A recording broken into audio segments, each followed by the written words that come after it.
ওবায়দুল কাদেরের কুকীর্তি ফাঁস করল ভারতীয় মিডিয়া। টেলিগ্রামে চাঁদাবাজি, অনিয়ন্ত্রিত গ্রুপ পরিচালনা ও রাজনৈতিক কার্যক্রমের অর্থ সংগ্রহের অভিযোগে এবার ওবায়দুল কাদেরের বিরুদ্ধে বিস্ফোরক তথ্য প্রকাশ করল ভারতীয় সংবাদ মাধ্যম।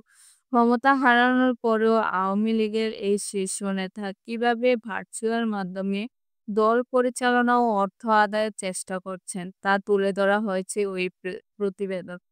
টেলিগ্রাম সেশনে শেখ হাসিনার সামনে কথা বললেও টাকা লাগে অভিযোগ কেন্দ্রে ওবায়দুল কাদের। আগামী ৫ আগস্ট যে দিনটি শেখ হাসিনা ভারতে আশ্রয় নেওয়ার ১ বছর পূর্ণ হবে, তার আগে আওয়ামী লীগের ভেতরে তীব্র অস্থিরতা তৈরি হয়েছে। সাবেক প্রধানমন্ত্রী শেখ হাসিনার দল আওয়ামী লীগের একাধিক শীর্ষ সূত্র ভারতীয় সংবাদ মাধ্যম নিউজ ১৮-কে জানিয়েছেন, দলটি এখন একাধিক জটিল সমস্যার মুখোমুখি।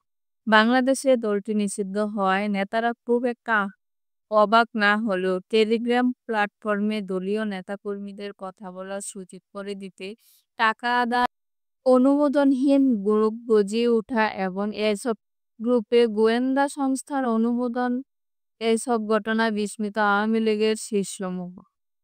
টেলিগ্রাম গ্রুপ আর চাঁদাবাজির অপারেশন গত ১ বছরে টেলিগ্রাম হয়ে ওঠে পালিয়ে থাকা শেখ হাসিনা দলের মূল সাংগঠনিক প্ল্যাটফর্ম। কিছু গ্রুপ সদস্য সংখ্যা ২০ থেকে ৩০ হাজারের বেশি। প্রতিদিন রাত ৯টার পর থেকে গভীর রাত পর্যন্ত চলে এই ভার্চুয়াল আড্ডায় অংশ নিচ্ছেন কেন্দ্রীয় নেতা, বর্তমান সাবেক সংসদ সদস্য, জেলা ও উপজেলা পর্যায়ের নেতারা। তবে আওয়ামী লীগের নির্ভরযোগ্য সূত্রগুলো নিউজ ১৮-কে জানিয়েছে, এমনকি যখন শেখ হাসিনা নিজেই কোনো টেলিগ্রাম সেশনে উপস্থিত থাকে, তখনও কে তার সামনে কথা বলবে তা নির্ধারণে অর্থ লেনদেন হয়। এ বিষয়ে সন্দেহের কেন্দ্রে রয়েছেন দলীয় সাধারণ সম্পাদক ওবায়দুল কাদের।